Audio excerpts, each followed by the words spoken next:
Remember when you had that truck breakdown and you didn't have the funds set aside to replace it? Well, that is what we're going to dig into in this week's Planning for Profit Minute. In our software, we can take a look at it and we build those costs into basically our model.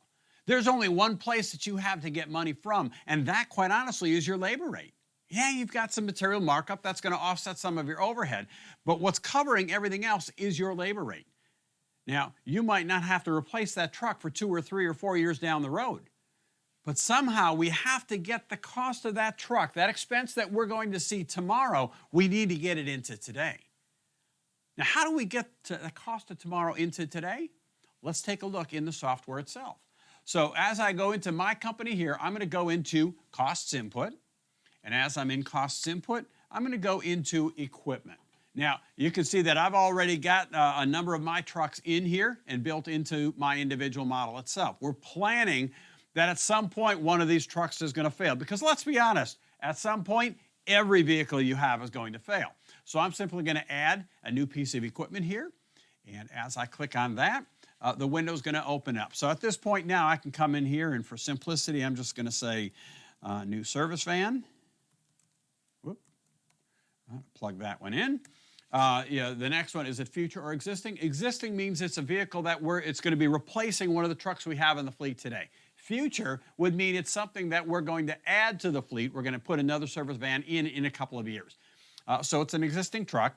Now, if we're starting this process now, you always want it year to start this year, right? We're at ground zero right now. How many more years do you think you can get out of a truck before you're going to have to replace it? So I'm saying I can get 3 more years out of my existing truck before I have to replace it. And that's a good thing. Time is your friend. The more time you have, the less it hurts. Right? We have more time to build up that pool of money. And then the next one in here is the net cost to replace. So when I look at that one, how much is it going to cost you to replace this vehicle? Now, again, you know what you paid for the last one. I don't know exactly what it's going to cost me in 3 years to replace it, but I certainly know it's something more than I would pay now or what I paid for the last one. Now, this is a net price to replace. So in other words, if you buy new vehicles, that's got to be a new vehicle price. If you buy used vehicles, it's got to be a used vehicle price. Now, remember, you've also got lettering or wrapping. You've got ladder racks. You've got shelving, right? If you have to buy all that stuff new, it needs to be in this price. If you're moving it over from the old trucks, well, then you can take it out of there.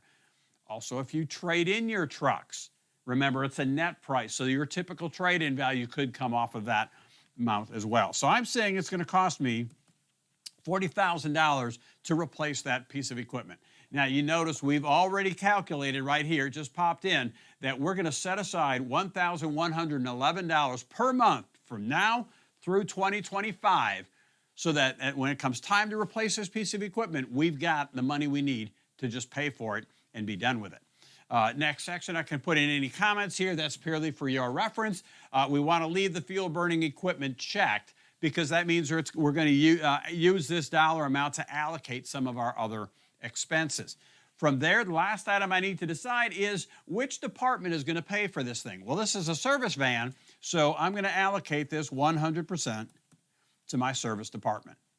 Once I've done that, I can now accept this particular expense. Now, as soon as we do that, you will see it's going to add it to your list. New service van, $40,000. It's going to last 3 more years before I have to replace it. So in effect, we're going to build in $13,333 into our cost of operation so we can build this fund to replace our trucks. So in my particular company, as I scroll down, I can see that I'm actually building in a grand total of $75,000 per year into my pricing to replace my entire fleet of trucks whenever they come due. Now, again, I can look here in the reports section of my software. I'll simply go into the profit statement, and you'll be able to see very quickly, as I scroll down, I can see my service department is the first department listed.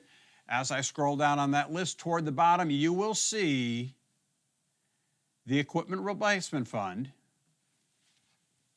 right here. It's going to show up a couple of lines from the bottom itself, and so I can see out of that grand total of $75,000, $47,433 of that is allocated to my service department. That's what we're building into our pricing at our service department so that when our service vans die, we've got the money that we need to replace it. Remember, your trucks are the second greatest expense that you have in your company. Make sure you're planning to get the cost of tomorrow into today. And that's this week's Planning for Profit Minute.